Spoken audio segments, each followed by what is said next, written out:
it. So my daughter was walking the dog and she called me at work and said that she's inside now. The doors are locked and her and the dog are just sitting quietly in the living room. And there was all these like unmarked vehicles and a van, and she's like was scared because she said the cops are here, and I just, I calmed her down and said, okay, good. They're probably here to keep you safe and just stay inside. Don't let anybody in. And then, I called the one neighbor and she went down and looked too. And they were raiding one of the apartments in the complex, and it's just not an ideal place to have your kids and want that around them. And where we're living now is not where I want to spend the rest of my life. I don't want to live like this.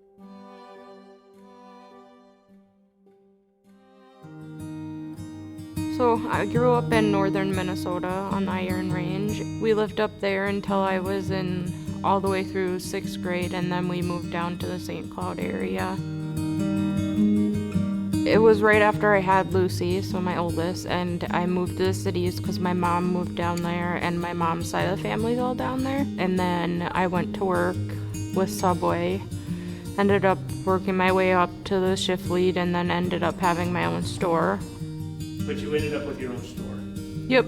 What drives you? I guess just hard work and the work ethic of that, and doing things like above and beyond more than anything. So they tell you to go wash the pans that they cook breads in, and I was trying to scrub them absolutely clean, and they're like, wow, that's really clean. Like, we never get them that clean. So there's those little things like that. I just did what I normally would do, and I just kind of worked my way up into the shift lead position and then offered my own store. So being a single mom and trying to juggle all of that and take care of 2 kids single-handedly, I just thought I need to further and better myself and better our situation, so I decided to go back to school. Working in a retail thing, it was double time working Thanksgiving and stuff like that.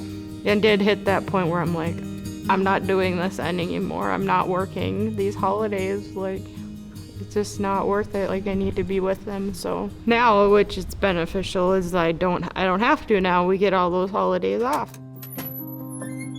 Just from the start of moving over there, the lack of the repairs, it grew into this mentality of, because it was an income-based place, because you weren't paying everything in rent, that you weren't enough to have properly working items, like the normal stuff. And I just hit that point and I thought, at this point, my toilet's leaking and it hasn't been for a year. I've brought this up numerous times. So finally, I just put in the forms and proper paperwork to get them replaced and brought them to court to do so. It was that bad feeling living like that.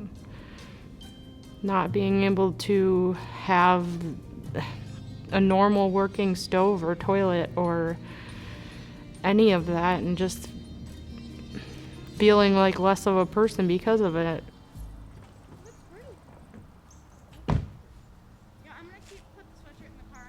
Part of that is to like coming to acceptance that like you are somebody that is in need of something like that, because in my mind it's like you work hard and you should just be able to do these things on your own and not need that extra help, but it's not always that way. First of all is like the requirements to even get a home loan, like they are so high and hard to obtain, and I've been working really hard to get to that point to be able to do that as well, but even with those credit scores, it's like you need $20,000 down, and even after the COVID, prices of houses have like skyrocketed. It's been a long road, I guess. If it wasn't for Habitat doing this, there would be no chance for a single mother or a couple without any financial resources to ever get into any decent home.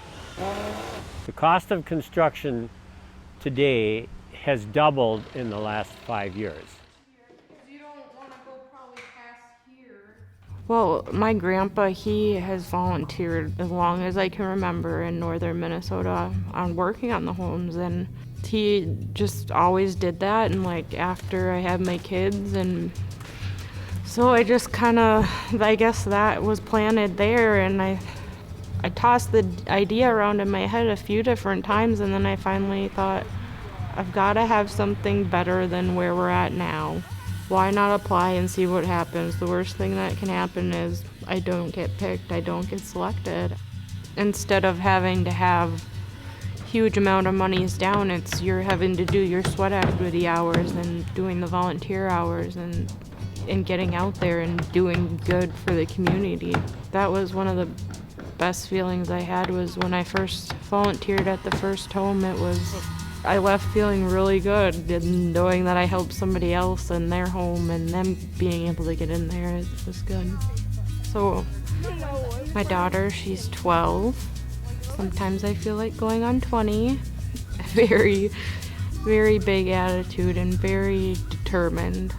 And then there's my son, who's just turned 10, and he's more of a soft, kind little soul, and very sensitive too. They'll have just the space, they can just go outside and play. And A lot more storage space. I know, a lot of like. right now we're in the process, and the kids are helping, but we're using an old tabletop my mom got, and we're putting it together to build desks for them with the at-home schooling stuff. And we went there and they stained the tops of them. Like, we can't do those types of things where we're at now, so that will be another thing we can do together. And they watch your actions, and like they pick up a lot from you and what every move you do. They can try new things, and if they fail, they fail, but they can always get up and do something else or keep trying. So if she goes into a mindset that, well, mom got us into a house and did this, like I can do that too. So it builds their confidence for their life too.